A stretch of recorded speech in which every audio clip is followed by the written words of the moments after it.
నమస్తే friends, welcome to Anusha gardening. ఈరోజు వీడియోలో అండి మనకి కనకాంబరాల గురించి చేస్తున్నానండి. ఈ కనకాంబరాలు ఎంతో అందంగా ఆకర్షణీయంగా కనిపిస్తాయండి. అలాగే మనకి పొలినేషన్ కూడా చాలా బాగుంటుంది.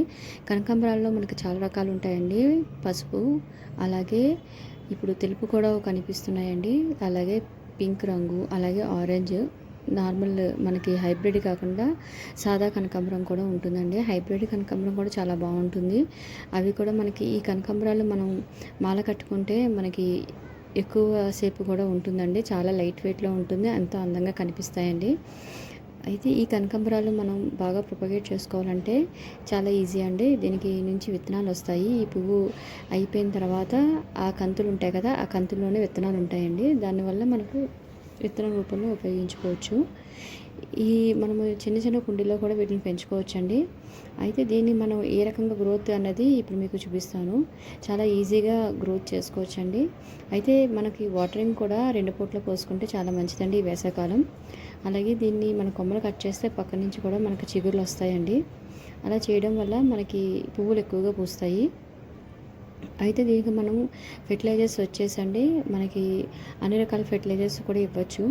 నేను ముఖ్యంగా మనకి మిగిలిపోయిన అన్నంతో నేను చేస్తానండి. ఇలాగా మిగిలిపోయిన అన్నం ఇలా మనకి బియ్యం కడిగిన నీళ్ళు కలిపి అందులో కొంచెం బెల్లం వేసానంటే అందుకే ఈ రంగు వచ్చింది.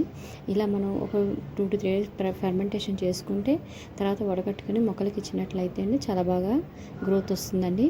ఇలా చేయడం వల్ల ఆకులు పచ్చగా, అలాగే మనకి త్వరగా పువ్వులు పూస్తాయండి.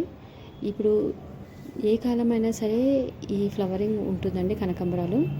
కాబట్టి తప్పకుండా ప్రతి ఇంట్లోనే మీరు కనకాంబరం మొక్కని ఈజీగా పెంచుకోవచ్చండి. చిన్న చిన్న బాల్కనీల్లో కూడా చాలా బాగా గ్రోత్ అవుతుంది.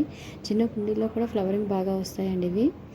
ఇవి మనం మొక్కలని మనం 2 పూట్ల వాటరింగ్ చేసి మనకి తగిన ఫెర్టిలైజర్స్ ఇస్తే చాలా బాగా గ్రోత్ అవుతుందండి. ఇదైతే కాఫీ పొడి, టీ పొడి ఎండబెట్టిందండి. అలాగే ఎగ్ షెల్స్ కూడా వేసాను. అలాగే ఆనియన్ పీల్స్ కూడా ఎండబెట్టానండి ఇందులో. తర్వాత బనానా పీల్ కూడా ఉందండి ఇందులో. ఈ బనానా పీల్ కూడా మనకి మంచిగా మొక్కకి గ్రోత్ వచ్చి ఫ్లవరింగ్ బాగా పూస్తాయండి. చాలా బాగా వస్తాయి. ఇలా చేసి మనం ఇచ్చినట్లయితే మొక్కకు చాలా మంచిదండి. మన ఇంట్లో ఉండే కిచెన్లో ఉండే పదార్థాలతోనే మనం ఇంత మంచిగా ఫ్లవరింగ్ తెచ్చుకోవచ్చండి.